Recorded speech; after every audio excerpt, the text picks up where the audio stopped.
very good for Donald Trump at this point. Let me put some of them up on the screen. In a four-way race, he now trails Clinton by more than 5 points. Among women, he trails by 15 points, and that's important because women are voting early in big numbers in Florida and North Carolina. Kellyanne, how do you turn this around in 2 weeks?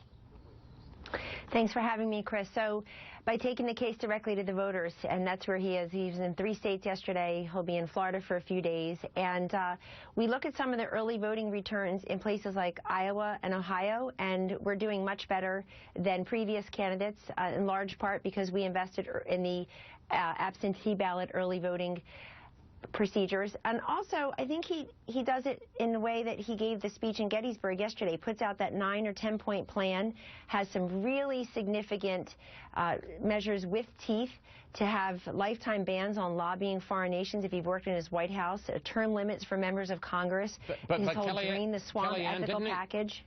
Didn't he step on his serious agenda for the first 100 days by beginning the speech saying that he's going to sue all the women who've accused him? No, he's just trying to defend himself against false accusers, as he says. He says those incidents never happened, yet they're covered in the media every single day. He can't get fair coverage, maybe not here, Chris, but he can't get fair coverage of his substantive points in many corners, and yet they imbue credibility to others automatically. We like the fact that in 3 major he's leading Hillary Clinton now by a few points. And we like the fact that in the 8 swing states where President Obama beat Governor Romney in 2012, we are either ahead within the margin of error or within striking distance. So we'll be visiting all of those states. Let me just pick up on that, and because I want to look at the electoral map, which doesn't look good at this point. Here are the swing states that your campaign has long identified as must-wins. Ohio, basically tied. North Carolina, Clinton up 3. Florida, Clinton up 4. And then there are the flip states. The blue state of Pennsylvania, which you were hoping to flip to Trump, Clinton is up 6. And the traditionally red state of Arizona, Clinton now up 1.5. Question, where is the realistic path to 270 electoral votes?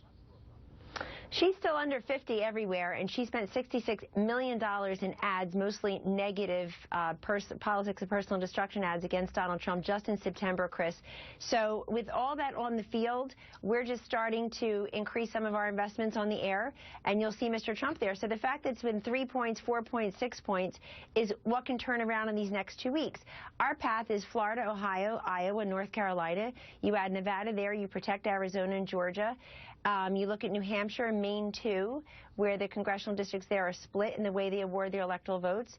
And then we're also going to continue to visit Colorado, Virginia, Pennsylvania. So there are several different. A poll came out just yesterday showing us 6 down in Michigan. We haven't even been there. We're not up in the air there. And so the fact is that this race is not over. Many in the media want to say it's over. For the 12th time, they're counting Donald Trump out. And I'm telling you that in some of these polls, if you're only using listed sample and you're identifying people who voted Republican in 2012 or voted Democrat in 2012, and you're not really bringing in people who haven't voted in a long time, the lapsed voters or who are truly enthusiastic about Donald Trump as an outsider trying to really shake up the system.